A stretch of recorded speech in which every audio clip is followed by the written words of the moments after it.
Hey guys, um, as you all know, Mr. Ten Hag has been relieved of his duties as Manchester United manager. Even before we start to go into the nuances of his tenure in office at Manchester United, let's have a minute of silence for our legend. A minute of silence for Mr. Ten Hag.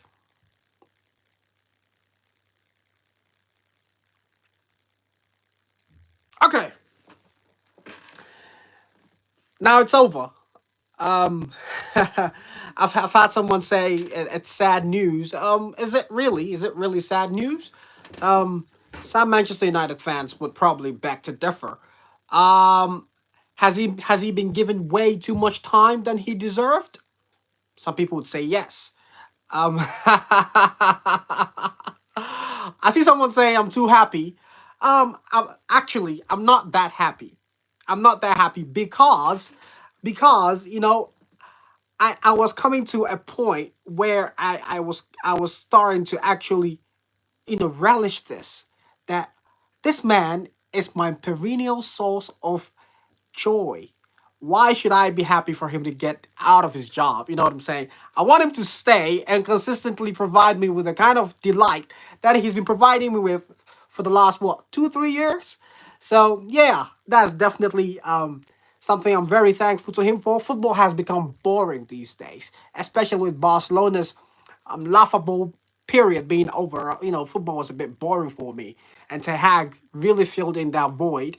Now I have to find someone else who is going to fill the Ten Hag space. That's a very big space to replace. But we're going to talk about a few things that happened during the tenure of Ten Hag.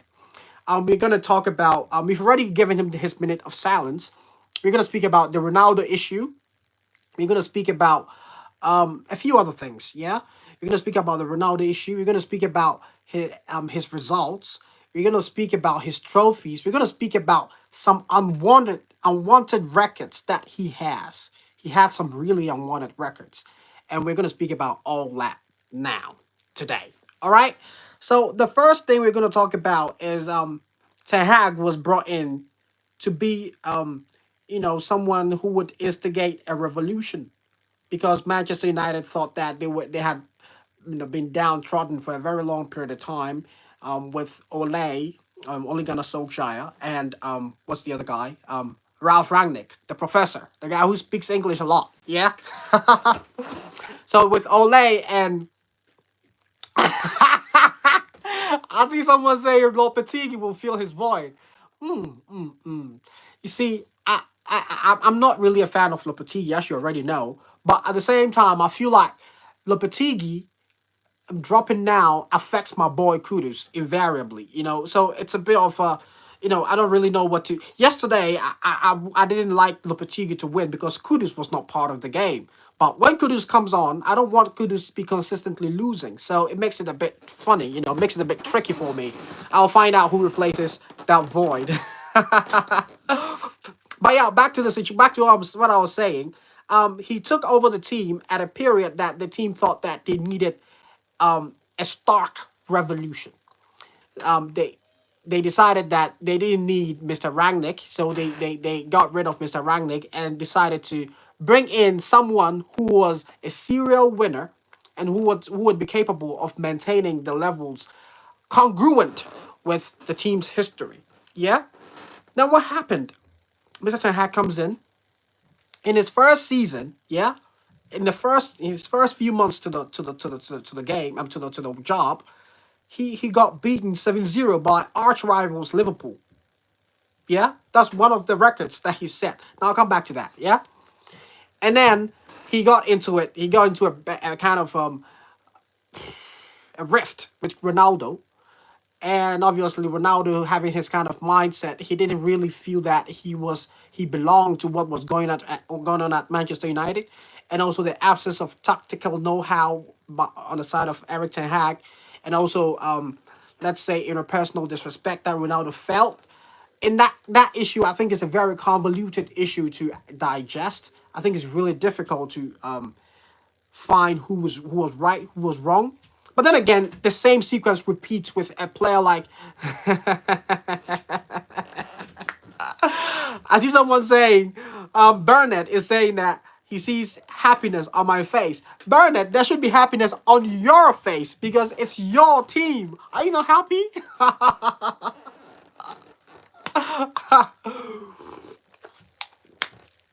But yeah, you realize that a similar sequence repeated with Sancho. So you realize it's not really a situation of Ronaldo being overly egotistical. It's probably a situation of a coach who I think was a bit too frigid for the modern game. You know what I'm saying? He's probably the military style that every player should follow a certain kind of way, which is quite justified. But when you look at the modern game today, there's a lot of flexibility, as it quite epitomized in different clubs. You see, you cannot treat players like they used to treat players 20 years ago or 30 years ago, like Alex Ferguson used to do. You can't do that now. I think that was the whole source of a lot of misery for Mr. Ten Hag. I think he lost the dressing room a long time ago. It's quite evident with the way Rashford carries himself. It's quite evident in how Bruno's talent has plummeted. So most definitely, his sacking was way overdue. I am still quite bemused why Manchester United's board decided to stick with him for that long. Because the man had the man had lost the dressing room. You saw like Alexandro Garnacho go online like a lot of posts that were antagonizing the coach. So definitely, most definitely, the team were not on his side. And look, morale is something that cannot be bought. You know what I'm saying? When you feel that extra X factor, that morale to go the extra for your coach. Now, this is what brings trophies. Now, that is something that is very, very absent, or has been very, very absent at Manchester United for a long time. So it makes it quite difficult for a coach to handle a club in that kind of circumstance. Also, seeing as how the management went into the market to find a different coach during the summer, it further goes to reiterate that the players know you're not the guy. The players know you're not the first choice. It's just that they couldn't find someone. If the players don't have confidence in you, they're not gonna give you their 100%, even if they think they are. A lot of times people think that players intentionally go out there to disappoint coaches or disappoint fans. That's not the case. I think it has something to do with the morale. And that's something that you don't get from just speaking to someone. It's how someone feels about a circumstance or a situation or about somebody. If a player feels really good about a coach, feels that the coach has in-depth knowledge, and the coach truly cares about the player, and the player also feels to reciprocate that kind of gesture by giving his absolute best. But this is not something that you intentionally go to, let's say, incite. It's something that comes from your subconscious psyche. You know what I'm saying? And I think that is exactly what happened in Manchester United. Um, I've spoken about the Ronaldo issue. I've spoken about the Sancho issue. I thought the Sancho issue was really badly dealt with, especially by Ten Hag, especially as Sancho had not had any prior circumstance or similar circumstance of he being lackluster in training. So for Ten Hag to bring those really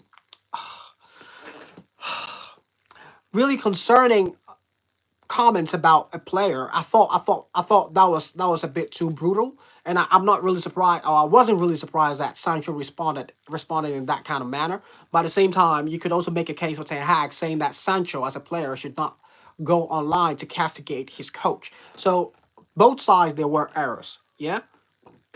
Now next thing we're gonna talk about, yeah, is Ten Hag's records at Manchester United. It would really, really surprise you the kind of records this man has, unwanted records that he has at Manchester United, having all these records and being able to hold on to his job for almost 3 years. It beggars belief. I'll read some of them to you, yeah? Look, I would like to keep these in my mind and read off the top of my head, but there are so many, I can't do it. I can't do it. Yeah. So I'll just read it, and I'll let you interact with me. Yeah. Which one you think is the worst? Yeah. So think about this.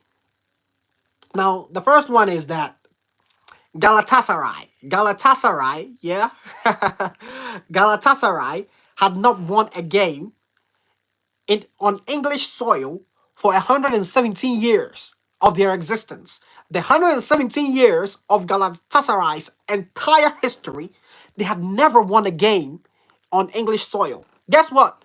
Ten Hag happened, and they won a game at Old Trafford. That's how bad it was. Let's continue. Now, Manchester United had never lost the opening two Champions League group games until Ten Hag. Yeah? Eras have come to an end, my friend. Eras have come to an end. He said that eras come to an end. Well, he wasn't wrong. Most definitely wasn't wrong because era man is over. Now, the next one is Manchester United had never conceded three or more goals back to back in Champions League games. Manchester United had never conceded three goals or more in back to back Champions League games until Erik Ten Hag. Now, listen to this one. Galatasaray had not scored in or won an away goal in Champions League since 2015. Three in one game as they met who? Guess who? The record breaker, Erik Ten Hag. Yeah? It goes on and on and on. Look, Manchester United had never finished a season with negative goals difference. Ten Hag did it. Manchester United had never finished a season in the Premier League lower than seventh position. By the kind courtesy of Erik Ten Hag, he took them eighth. I could go on and on and on and on and on. Yeah? Manchester United hadn't conceded three or more goals in three consecutive games since 1978. Guess what happened? Erik Ten Hag happened. And that changed. Yeah? Manchester United had never lost at the Tottenham Hotspur Stadium. And guess who happened? Erik Ten Hag happened. Manchester United had never lost the opening two away games, yeah? Their opening two away games since 1974. And guess what happened? Erik Ten Hag happened. Manchester United hadn't conceded more than one goal in four consecutive games since 1979. Now we're talking about 1970s. We're talking about 50 years ago. The 1970s. And this man is breaking 50-year-old records in the modern contemporary world. Manchester United being the best team in England right now. I'm talking about the biggest club, and this man is breaking all the records. Manchester United had never conceded 23 shots in one game at Old Trafford in the entire Premier League history. Guess what happened? Ten Hag happened, as you know. Yeah? Now, listen to this one. Brighton had never won twice in a row at Old Trafford. Brighton, they had won in Old Trafford before, but to win two consecutive Old Trafford games had never happened. But guess what happened? Ten Hag happened. Yeah? Look, the club has set a number. Look, the club has set a number of new unfortunate records over the last few decades, following the 3-0 loss at Manchester City and 3-0 loss at Newcastle. So, lots of things. Why didn't United stick with Ole? If they were going to be so lenient with Ten Hag, why weren't they that lenient with Ole? Because that man was really building something organic. He was really building from the scratch. He was really, you could see he was trying to make the team competitive, right? Obviously, with the inclusion of Ronaldo, he lost his balance a little bit because obviously you need a top coach to accommodate space as big as Ronaldo, know how to maintain the balance of the team. Yeah, so he struggled having Ronaldo on the team, but that's something he would have probably eventually learned how to. So if you were gonna be so lenient with Ten Hag, why weren't you lenient with Ole? I don't really understand it. Yeah. Now let's look at some of the fixtures, some of the results Manchester United have had this season. Yeah, let's have a look. Some of the results. Why he was sacked? Why was Erik Ten Hag sacked? Yeah. So this season began, and as you know, hold on. Where are my fixtures? Yeah. Um, bear with me 1 second, please. Yep, there we go. There we go. There we go. Here we go. So this season began, and Erik Ten Hag. I'm gonna read the fixtures to you. The first game of the season this season was against Fulham. Yeah, against Fulham, Erik Ten Hag played at home, and he won 1-0. Oh, well done. And then he played against Brighton. Erik Ten Hag played against Brighton away. He lost 2-1 away to Brighton.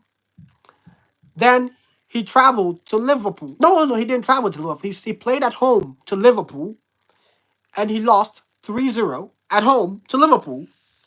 Then he played Southampton, where he traveled to Southampton and lost and won 3-0. Yeah? So after 6 games, Ten Hag had won 2. That's Southampton and Fulham. Southampton, who is the last team of the log, and Fulham, he played at home as the opening fixture. Yeah? Then he won again. He won against Barnsley 7-0, playing at home. But obviously, Barnsley, not many football fans even know what Barnsley is. So, yeah. Then you go to Crystal Palace, where he went away and played 0-0. Then he waited for FC20 in Old Trafford, where they drew 1-1. Tottenham Hotspurs went to Old Trafford, disgraced Manchester United 3-0. FC Porto, away at FC Porto, the game Bruno got a red card. 3-3. Aston Villa 0-0, which felt like a win. Yeah. Brentford 2-1. That was a very good win. Yeah. Fenerbahce, which was last Thursday, 1-1. And yesterday, 2-1 versus West Ham. And Manchester United lost. So when you really think about it, yeah, Erik Ten Hag in his last game, in his last 10 games, had only won about 1 or 2. Yeah, which is unacceptable. So it really underlines why he has probably been sacked. It was a long time coming. It was way overdue. Yeah. Um, We'll see what he can do in his next club.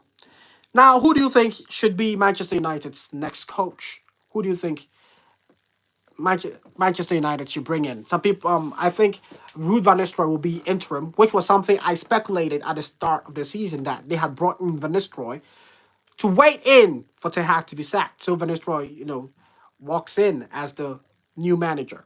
Now he's going to be interim. We will see how he performs. If he's able to bring it to a higher level, then probably he will stay. But I've also heard that correspondence has been established with Julian Nagelsmann, and if that succeeds, then definitely they will have the German as their new coach. Yeah, but at this point in time, it's going to be Ruud van Nistelrooy. Yeah, is Manchester United going to be better? The answer is no. They're placed 14th right now. Is Manchester United going to get better because Van Nistelrooy is coming into the helm? I don't think so. Why? Because I think for Manchester United to become competitive again, as far as the league and the Champions League are concerned, two things need to happen. Now, a lot of these players right there, they are not bad players, but they've been through too much. You see, mentally, they're not there. They've seen too much, too many losses. They've seen too much trauma. They've become used to it. Look at Rashford's life. At 19, Rashford was seen as a legend, a bright spot, a promising kid. Now Rashford spent his entire 20s. He turned 27 last month, and you don't really see the potential he had when he was a teenager. You don't see it because of bad management back to back. Yeah, so these players have been through a lot. It would take a miracle for a new manager to come in and try to reinvigorate these players, or let's say gas them up to become something that they've never been. I think they probably will probably feel that new manager bounce and will thrive transiently. But in the long term, I do feel like many of these players need to be replaced with players who are younger, who have a winner's mentality, who have not become too used to losing, or have not lived most of their 20s being second best or 14th best, for that matter. So I think that's what's really gonna help United as a club. Yeah, bring in a new manager who can actually bring in the correct players for the right prices, and also, um, you know, yeah, players who have not been through too much and have good talent. Because Rashford, Garnacho, Garnacho is just what, 20, 18, 19, 21, and he's already looking like an old man. Yeah, so a lot of these players need to be replaced, and quality needs to be re-injected into the team.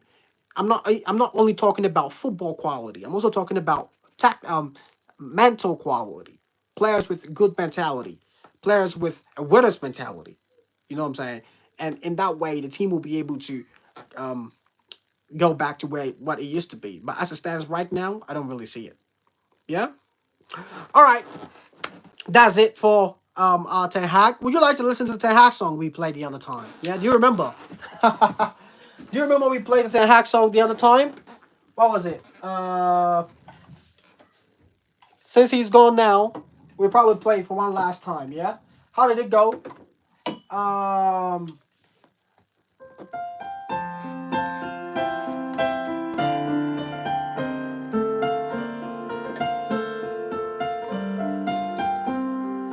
Hard, two hard, three hard, four hard, five hard, six hard, seven hard, eight hard, nine hard. But nothing's like your ten hard. One hard, two hard, three hard, four hard, five hard, six hard, seven hard, eight hard, nine hard. But nothing's like your ten hard. Your hug, hug, hug, hug. Your hug, hug, hug. Your hug, hug, hug, hug. Your nothing's like your ten hug. One hug, two hugs, three hugs, four hugs, five hugs, six hugs, seven hugs, eight hugs, nine hugs. But nothing's like ten hugs. Goodbye, ten hag. Goodbye. Goodbye, ten hag. Goodbye. Goodbye, ten hag. Goodbye. Nothing's like ten hag. Ten Hag would be good for West Brom, wouldn't he? West Brom. Yeah? Ipswich. Nothing's like your Ten Hag.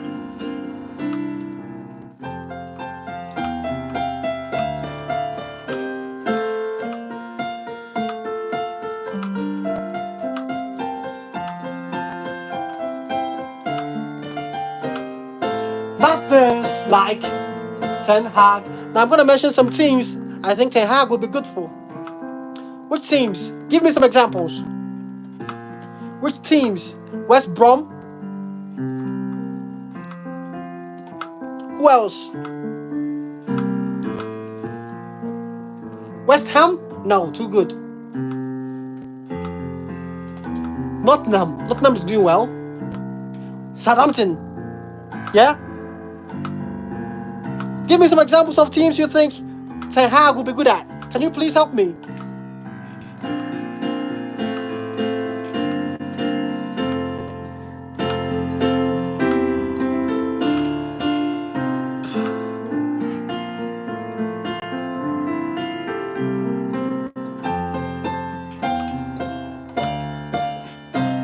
The nothing's like Ten Hag.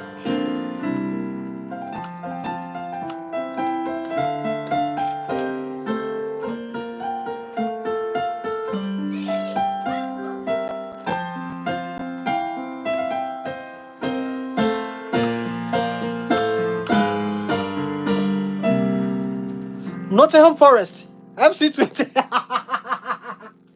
20, 20, 20, hey, 20, 20, 20. Gotta go, gotta go, gotta go, gotta go, gotta go, gotta go. House of Folk. Has. We went back to see him at FC 20, yeah? Ten Hag at 20. Hack, 20, 20, hack, 20, 20.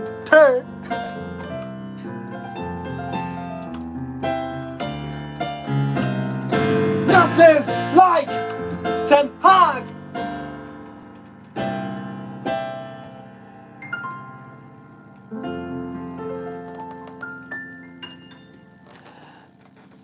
Goodbye, Ten Hag. Thank you for watching, and we will catch up another time. All right? Bye.